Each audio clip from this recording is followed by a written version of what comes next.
Nesse vídeo eu vou te falar sobre 5 ETFs americanos focados no pagamento de dividendos. Ou seja, ETF é uma cesta de investimentos, a gente vai investir em um ativo e lá dentro dele vai ter várias empresas americanas. Uma maneira bem tranquila para a gente investir nos Estados Unidos, diversificar muito bem o nosso patrimônio, colocando o nosso dinheiro em várias empresas e aí a gente recebe então esses dividendos em dólar. A gente tem essa renda passiva em dólar. E o melhor desses 5 ETFs, 3 deles fazem um pagamento mensal e os outros 2 um pagamento trimestral. Então bora lá pro vídeo, vamos ver quais são esses ETFs e também no final eu mostro uma comparação no tempo, no histórico, nos últimos 20 anos, qual que desempenhou melhor, qual que teve a melhor performance. Então bora lá pro vídeo. Me chamo Tomás Xavier, seja bem-vindo aqui ao canal. Estou postando vídeos novos toda quarta e também no sábado, sempre trazendo informações sobre bolsa de valores aqui do Brasil, mas também dos Estados Unidos. Aqui no Brasil eu falo bastante sobre fundos imobiliários e ações e lá fora nos Estados Unidos a gente tem as ações, os REITs, que são os fundos imobiliários americanos, e também os ETFs, que são uma ferramenta muito boa, muito fácil pra gente investir e diversificar o nosso patrimônio. Então eu vou te pedir duas coisas: se inscreve aqui embaixo, também deixa seu like, assim você me ajuda a crescer no YouTube e você sempre fica ligado quando eu soltar um vídeo por aqui. E meu muito obrigado, bora lá, vamos começar aqui o vídeo. E beleza, para pesquisar os ETFs americanos, eu gosto de usar esse site que é o ETF.com. E aqui a gente tá com a primeira opção, que é o DHS. A gente pode comprar ele com cerca de 82 dólares, mas lembrando que lá nos Estados Unidos a gente compra frações, a gente não precisa comprar 82 para ter uma cota do DHS. A gente pode comprar ali frações, a gente pode comprar 0,1, 0,5% dele, então é bem mais acessível. A gente pode comprar com 5 dólares, com 10 dólares, o valor que você desejar, o valor que você tiver ali, você pode comprar. Existe esse mercado que fica muito mais acessível para que nós, pequenos investidores, que a gente consiga chegar lá e investir com pouco dinheiro. Então beleza, o DHS é esse ETF, é o High Dividend Fund. Qual que é a ideia dele? Lembra que eu falei que um ETF ele é uma cesta de investimentos. Então dentro dele vai ter ali várias outras empresas. Ele vai focar então em grandes pagadores de dividendos lá nos Estados Unidos, mas ele tem uma ideia de não pegar empresas que têm um valor do mercado ali menor do que 200 milhões de reais. Então ele vai ter sim ali mid caps e large caps. Ele vai ter aquelas grandes empresas e também aquelas empresas mais medianas, mas ele não vai pegar as small caps, que são as empresas menores, pequenas, que estão ali em crescimento. Ele vai sempre buscar uma diversificação, mas sempre focado nesses pagamentos de dividendos. A taxa de administração dele, que é de 0,38%, e indo aqui para o lado, nós temos as informações, quantos ativos que tem dentro dele. Nós temos aqui, por exemplo, number of holdings, o número de empresas que tem ali dentro. Isso chega a 382 empresas. Então, veja, ele é um ETF, o DHS, ele é focado em dividendos. Dentro da sua cesta, do seu portfólio, tem 382 empresas. E somando, então, a média de dividendos que essas empresas estão pagando para ele, ele vem distribuindo aqui uma média no ano que fica em 4,29% de dividendos. Lá nos Estados Unidos, quando uma empresa, quando um ETF, ele paga ali uma média de 3, 4% de dividendos no ano, é um valor considerado bem alto. Então aqui para os padrões americanos, 4,30% de dividendos está um valor excelente. Beleza, não se preocupa com esses números, no final eu vou colocar uma planilha ali com todos os dados, com esses 5 ETFs lado a lado, com esses números de ativos, o dividendo que cada um deles pagam. Vou tentar passar agora por esses 5 ETFs, a gente vê o que cada um deles faz, para você também entender e decidir se vale a pena incluir algum deles na sua carteira de investimento. Beleza, aqui embaixo então ele vai ter sempre a lista dos principais empresas que tem dentro do portfólio, como por exemplo aqui a Chevron, a Exxon, a Philip Morris. Enfim, ele tem aqui a alocação dele por setor. O maior setor dele está na parte financeira, então 30% da carteira, 30% das ações são essas ações do setor financeiro. Depois vai aqui para a parte de energia, utilidades, enfim, ele vai tendo aqui outras categorias, outros setores. Dando uma olhadinha nos seus dividendos aqui no site do Status Invest, se a gente for buscar aqui o máximo, veja que ele tem pagamentos de dividendos desde lá de 2006. Desde 2006 ele é listado na bolsa, ele vem pagando dividendos. Claro que oscila muito conforme os anos vão passando e ele tem a característica de pagar dividendos mensais. Lá nos Estados Unidos o normal é um pagamento trimestral. Então quando a gente tem um ETF, uma ação, um REIT, que é um fundo imobiliário americano que paga de maneira mensal, seria aqui uma exceção. Então veja que o DHS ele se destaca por ser sim um grande pagador de dividendos e ainda paga dividendos mensais. Seguindo, a gente tem aqui um gráfico que mostra a valorização dele no tempo, desde lá de 2006 até agora. Se a gente tivesse somente comprado e não reinvestido os dividendos, teria uma rentabilidade aqui de 64%, reinvestindo os dividendos cerca de 217%. Agora o nosso segundo ETF é o SPHD, ou seja, S&P High Dividend. Nós temos lá nos Estados Unidos um índice que é o S&P 500, as 500 maiores empresas dos Estados Unidos. A ideia desse ETF é dentro desse índice das 500 maiores, ele vai pegar as 50 que mais estão pagando os dividendos. Bom, ele tem uma taxa de administração que fica aqui em torno de 0,30%. Se a gente for olhar o número de ativos que ele tem, são essas 50 empresas empresas que ele tira de dentro do S&P, as 50 que mais estão pagando dividendos. Ele tem pagado aqui um dividendo médio que tem ficado em 4,43%. E aqui do lado nós temos então as principais empresas, como a AT&T, a International Paper, a Verizon. Nós temos aqui embaixo também a 3M. Enfim, existem várias empresas. A maior parte delas está aqui na parte financeira também, depois utilidades, tecnologia e saúde. E, enfim, ele vai descendo aqui outros setores. Esse é um ETF que também faz pagamentos mensais. Então, desde 2012 ele está listado, ele vem pagando aqui dividendos. Veja que é um dividendo mais constante do que o primeiro que a gente viu, mas são sim pagamentos mensais que ele faz. Comparando então o gráfico aqui, o desempenho que ele teve, se a gente somente tivesse investido no SPHD lá atrás e deixado, a gente teria tido uma rentabilidade aqui de 67%, mas reinvestindo os dividendos, cerca de 163%. Então veja a importância da gente reinvestir os dividendos. A gente sempre vai ter um crescimento bem maior, um crescimento bem mais expressivo. Agora o terceiro é o NOBL, que ele vai focar também no índice S&P 500, mas dentro do índice S&P 500, 500 maiores empresas, ele vai buscar as empresas que têm pelo menos 25 anos de pagamentos de dividendos, mas além disso, que eles aumentem esses dividendos ano após ano. Então, um aumento consecutivo durante 25 anos. Essa é a ideia do NOBL. Ele vai focar assim nas gigantes, nas grandes empresas pagadoras de dividendos. Nós temos aqui um ETF muito seguro, muito tranquilo. A gente tem aqui uma taxa de 0,35%. Se a gente for ver, ele tem então dentro do seu portfólio 68 ativos, 68 empresas. Ele está aqui com um pagamento de dividendo que fica em torno de 1,42%. Por quê? Porque geralmente essas empresas que são as aristocratas, essas empresas que têm ali 25 anos de história de dividendos, elas são grandes empresas. E essas grandes empresas, elas acabam diminuindo um pouco o seu dividendo, elas pagam um pouco menos, mas de maneira consecutiva e aumentando esses dividendos ao longo do tempo. E aqui nós temos os setores também, esse consumo não durável, nós temos aqui a parte financeira, processos industriais, enfim, várias outras áreas aqui que ele tem dentro do seu portfólio. 68 ativos, o NOBL. Nós temos aqui um ETF que não paga de maneira mensal. Esse é um ETF que ele paga de maneira trimestral. Seria o normal lá nos Estados Unidos. Mas veja que tem pagamentos desde 2013, também um longo histórico de pagamentos. Vem aumentando também esses dividendos, vem oscilando aqui, mas ele vem aumentando conforme o tempo vai passando. Se a gente for olhar o gráfico, então, ele teria tido uma rentabilidade de 132%, sem reinvestir os dividendos, e reinvestindo os dividendos quase 190%, 186% de rentabilidade total do NOBL ao longo dos últimos anos, os últimos 20 anos. O próximo ETF para a gente dar uma olhada é o SCHD. A ideia dele é buscar então 100 empresas, ele vai investir em 100 empresas, mas que tenham pelo menos um histórico ali de aumento de dividendos também ao longo dos últimos 10 anos, que ele tem um pouco mais de histórico. Ele não vai pegar as empresas que estão pagando mais dividendos no último ano, nos últimos 2 anos, ele vai tentar buscar então esse histórico de 10 anos, buscando sim grandes pagadores de dividendos. Esse é um ETF que tem uma taxa de administração aqui de 0,06%, uma taxa muito baixa, a taxa mais baixa que a gente vai ver aqui nesses ETFs. Então, olhando, ele tem 102 ativos dentro do seu portfólio, o dividendo tem ficado em 3,49% no último ano. As empresas, então, a maior parte delas estão aqui com saúde, tecnologia, depois financeiro, enfim, ele vai tendo aqui vários outros setores. Aqui a gente tem as empresas listadas. E dando uma olhada nos seus dividendos, esse é um ETF que também paga de maneira trimestral, tem um histórico desde 2011, então também bastante histórico na bolsa, mas ele paga de maneira trimestral. Dando uma olhadinha no gráfico também, ele se valorizou nesses últimos anos, 205% somente de valorização, e se tivesse reinvestido os dividendos ao longo desses anos, 345%. Veja uma rentabilidade muito boa do SCHD. Agora, seguindo para o nosso último ETF, é o DGRW. Esse é um ETF um pouquinho diferente, ele foca em dividendos, mas ele foca também em crescimento. Geralmente as empresas que pagam mais dividendos são aquelas empresas que não têm mais muito aonde crescer. Elas já chegaram no seu topo de maturidade e elas estão ali distribuindo dividendos. Aqui esse ETF, ele chega no meio termo, ele busca empresas que estão crescendo, mas que também pagam bons dividendos. Então a ideia é mesclar crescimento e dividendos. Nós temos aqui um ETF que tem uma taxa de administração de 0,28%, ele tem dentro da carteira dele quase 300 ativos, 298 empresas, e ele vem pagando um dividendo menor de 1,76% ao ano. Mas lembra, ele está mesclando crescimento e dividendos. E aí veja que dentro aqui dos setores já entra a parte de tecnologia, coisa que não aparecia nos anteriores. Como nós temos aqui, por exemplo, a Microsoft, Apple, mas também empresas mais clássicas como Johnson & Johnson, Procter & Gamble, Coca-Cola, Pepsi. Então ele mescla empresas de crescimento, mais voltadas ali para tecnologia, e também outras empresas mais focadas em pagamentos de dividendos. Olhando para o histórico de dividendos dele, esse é um ETF que ele paga assim de maneira mensal, também bem interessante para a gente ter essa exposição, essa renda passiva chegando em dólar todos os meses para nós. Aqui a gente tem o histórico desde 2013, vem pagando aqui bons dividendos e de maneira mensal. Agora indo para o gráfico, se a gente tivesse investido nele, nós teríamos uma rentabilidade de 281% e reinvestindo esses dividendos 251%. Agora sim, fazendo uma tabela aqui comparando esses ETFs, esses 5 ETFs que a gente acabou de ver, nós temos aqui o DHS, o SPHD, o NOBL, o SCHD e também o DGRW. Nós temos aqui o preço de cada um deles, mas lembra que eu falei que a gente compra frações, então não interessa muito bem aqui se é 80 dólares, 90, mas sim o quanto que a gente vai aportar neles. E bom, a gente tem aqui o dividendo para comparar, então o que mais se destacou, o que mais está pagando dividendos é o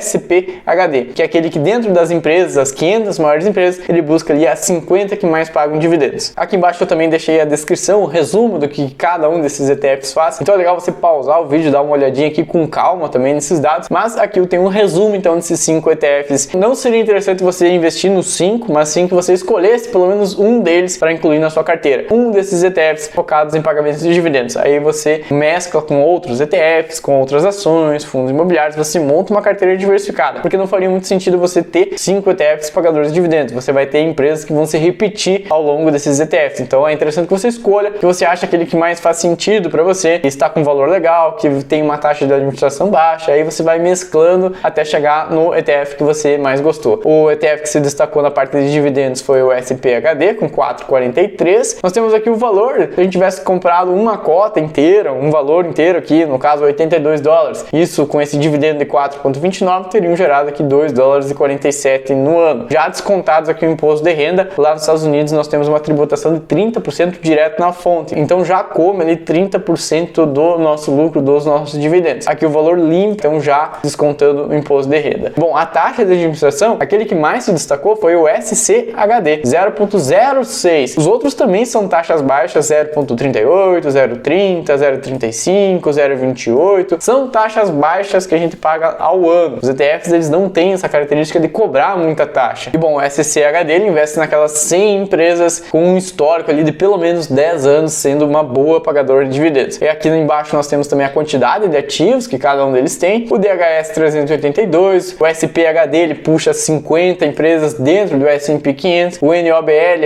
ele foca naquelas empresas que têm aumento de dividendos ao longo de 25 anos consecutivos. Então nós temos aqui 68 empresas. O SCHD ele busca então 100 empresas para investir e o DGRW 298 empresas. Então o mais diversificado de todos seria o DHS, mas é uma exposição bem mais ampla. Se você quer uma exposição mais focada, como por exemplo aqui dentro do S&P eu quero as 50 que mais pagam dividendos. Beleza, então aqui tem as 50, ele é mais concentrado, mas ele tem um foco, um objetivo ali bem claro. Então é interessante que você leia aqui os objetivos para entender o resumo de cada um deles. E o pagamento, nós temos aqui o DHS, o SPHD e o DGRW pagando de maneira mensal. E nós temos aqui as outras duas opções, o NOBL e o SCHD de maneira trimestral. Então se você quer receber dividendos mensais, foca nesses três, mas de maneira trimestral. Então nós temos essas duas opções. Aqui uma tabela bem legal comparando cada um desses 5 ETFs. E para fechar nós temos um gráfico aqui então com os 5 ETFs ao longo desses últimos anos, comparando desde 2012, que é mais ou menos quando esses ETFs ali foram criados. Alguns foram criados em 2008, outros em 2011, 2012, mas mais ou menos aqui a gente consegue ter uma comparação legal. E a gente vê que o que mais se destacou nesse período foi o